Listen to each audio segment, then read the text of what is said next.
Today I will tell you a story about Russian soldiers take advantage of Polish nuns and get them pregnant. After World War II in Poland. Inside a convent, the nuns are singing praises to God. Suddenly, a young novice named Teresa notices some screams from afar, making her feel disturbed. When the ceremony finishes, Teresa sneaks out of the convent and walks through the snowy countryside. She reaches a small village where a group of orphan boys greets her and asks for money. Teresa agrees, and in return, she needs a doctor who is neither Polish nor Russian. The child leads her to a hospital filled with injured soldiers. Feeling overwhelmed, Teresa attempts to approach a doctor but faces rejection. Undeterred, she approaches Mathilde, a French Red Cross doctor, and seeks her assistance. However, Mathilde declines, explaining that the hospital is exclusively for French patients. With a firm demeanor, she escorts Teresa out of the premises.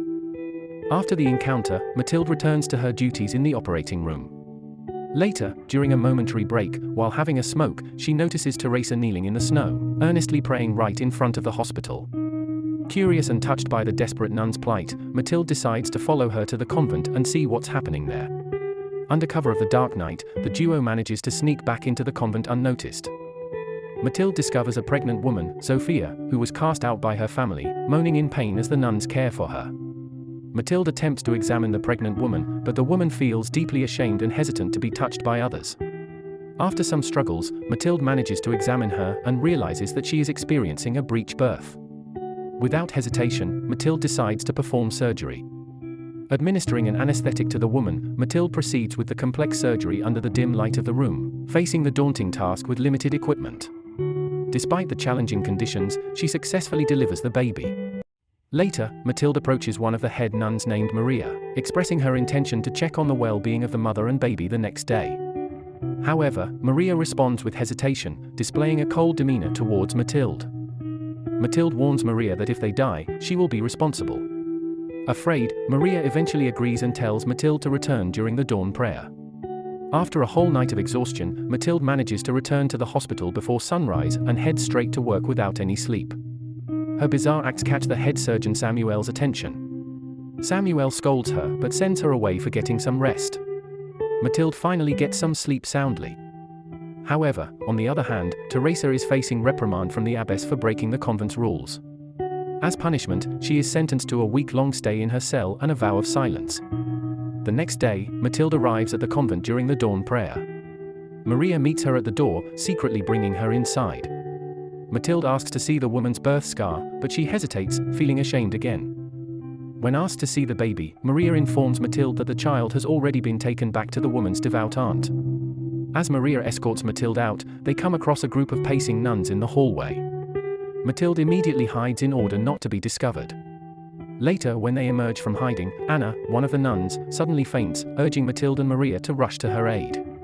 It's the time that Mathilde notices something strange going on within the convent. This is the second pregnant woman she has encountered within 2 days. Just as she is stunned, the abbess arrives and summons Mathilde to the office while Maria guides Anna elsewhere. In the abbess's office, Mathilde gets to know from Maria that the Russians, who were supposed to liberate the convent from the Germans, violated the nuns. It's also revealed that 6 of the nuns are now pregnant. Mathilde offers to send a Polish Red Cross midwife, but the abbess immediately turns her down, arguing that the nuns will be evicted, shamed, and left to die since no one will take them in. She insists on using her own way to help the nuns get over the situation and, in the meantime, protect their holy reputation. Overwhelmed, Mathilde decides to report the situation to her superiors, forcing the stubborn nuns to accept her help. Later that night, Mathilde spends time with Samuel over drinks. It turns out Mathilde came from a working-class family with communist parents, while Samuel was an only child from an upper-class family, but his parents dies in the concentration camp. A series of incidents result in them ending up in the Red Cross as a doctor, running away from what they can't bear in life. As the conversation turns dark, Samuel changes the topic and asks Mathilde to dance with him. Afterward, Samuel sends Mathilde home and attempts to kiss her. Initially, Mathilde rejects him but eventually laughs at the absurdity of the situation. They end up sleeping together for the night.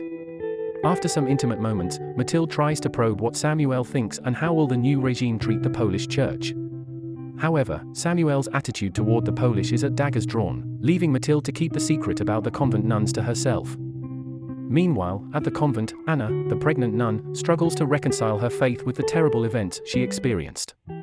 In the room, Maria informs Sophia that her child has been taken to her aunt, and that she can rest assured the child will be safe. Later, the abbess informs the nuns that Mathilde will be examining some of them. While examining the nuns, Mathilde realizes the gravity of the situation because most nuns still can't comprehend what has happened to them. Worse, they think carrying a child means unholy, and they will be sent to hell due to this act. Later, Mathilde asks Maria to help her assist the nuns. But to their disappointment, all the nuns have left when Maria goes out to speak to them. Mathilde is disheartened, realizing the risk she took by coming there in the first place, and she leaves.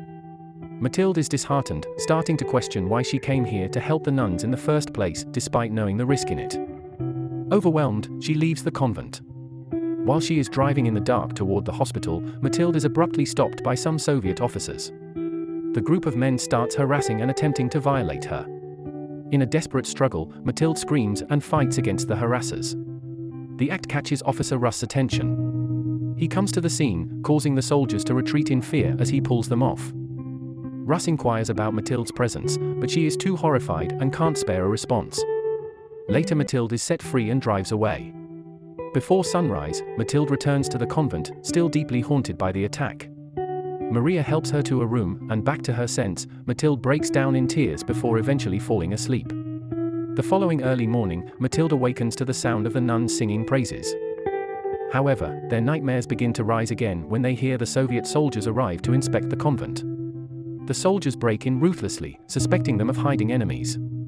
The abbess bravely faces the soldiers, and as she is about to collapse in the conversation, Mathilde interrupts and claims there is an epidemic of typhus, which frightens the men to leave instantly. After the soldiers leave, the abbess starts falling sick. Mathilde learns from Maria that the Russians also violated the abbess, adding to the horrors suffered by the nuns. And Maria, too, has been violated. Tearfully, she recounts the traumatic events and finds comfort in herself that she was not a virgin anymore before the violation, making her feel luckier than the other nuns.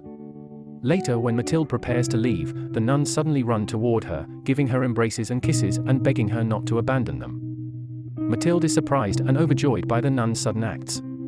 However, when she returns to the hospital with a relieved heart, she doesn't expect the colonel scolds her harshly, and even Samuel warns her that he would be furious if she were sent home.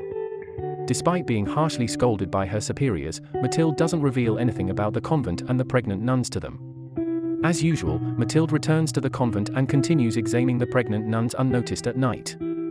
During an examination, Mathilde learns that one of the nuns was impregnated by her Russian fiancé, who fought off other Russian soldiers to protect everyone in the convent. Suddenly, Mathilde is summoned to examine the abbess, who is feeling unwell. She discovers that abbess has contracted syphilis, which has progressed to an advanced stage. Despite the seriousness of her condition, the abbess refuses treatment. Later, Maria confides in Mathilde that even though the war is over, the nuns still live in fear of the new regime. They hear Irina playing the piano, providing a brief moment of joy amidst the chaos. However, their happiness is short-lived when Zofia informs Mathilde and Maria that one of the nuns has unexpectedly given birth. The mother had been unaware of her pregnancy and did not even realize she had given birth. Maria plans to report the birth to the abbess so that the baby can be sent to an adoptive family. However, Mathilde suggests an alternative plan. Since the mother nun has rejected the baby, Mathilde asks Zofia to breastfeed the child. Returning to the hospital, Mathilde learns from the colonel that they will be leaving in a month.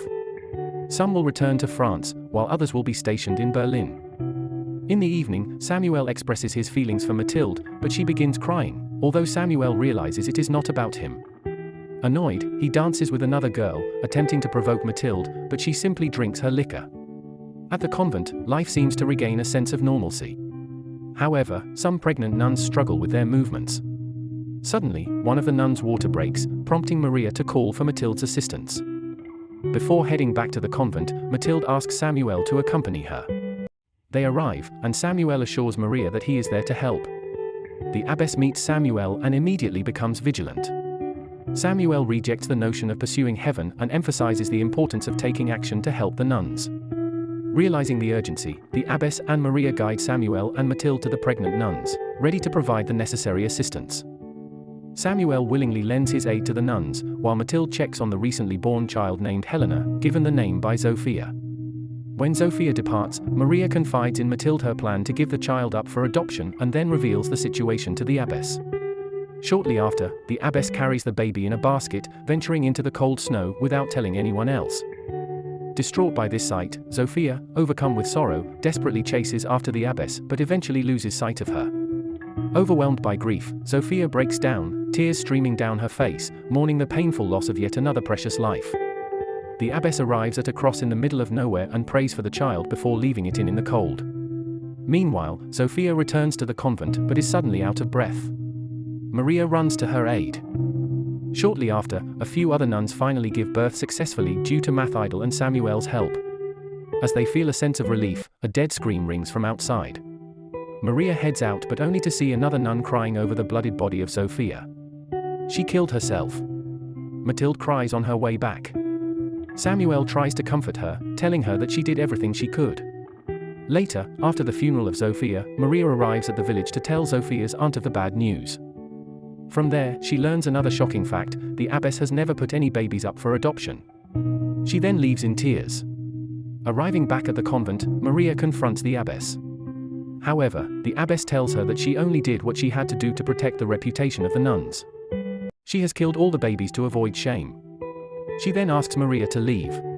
Later, Irina also successfully gives birth. Maria tenderly carries the crying baby and places it in Irina's arms, but she knows that the baby will soon be given away as part of the convent's practices. Mathilde and the other Red Cross doctors prepare to depart from the hospital.